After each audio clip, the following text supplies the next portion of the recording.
Now, the president's tweets about apparently non-existent wiretapping by President Obama were apparently based on reporting of actual wiretaps that may have revealed contacts between Trump campaign advisors and Russians known to U.S. intelligence. In 11 days, the House Intelligence Committee will hold its first public hearing on Russia's apparent meddling in U.S. politics. And as lawmakers review evidence, classified and declassified, one Democratic congressman on the Intelligence Committee just launched a webpage to try to connect the dots between President Trump and his inner circle and Russian officials, based on publicly available information. It also includes what we've learned about Russia's meddling and, of course, the country's history of horrific human rights violations. That website's creator is Congressman Eric Swalwell from California. He joins me now. He's the top Democrat on the Central Intelligence Agency Subcommittee of the House Intelligence Committee. Congressman, thanks for joining us. Thanks for having me back, Jake. So you've laid out on your website the known links between Trump advisors and Russians. For instance, Jared Kushner meeting with the Russian ambassador Kislyak, for example, or Secretary of State Tillerson,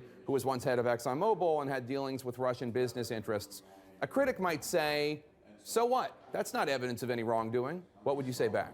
Yeah, certainly right now, this investigation has put a lot of dots up that continue to get connected. One that I would also add is in June 2016, it's revealed publicly that Russia is attacking our democracy.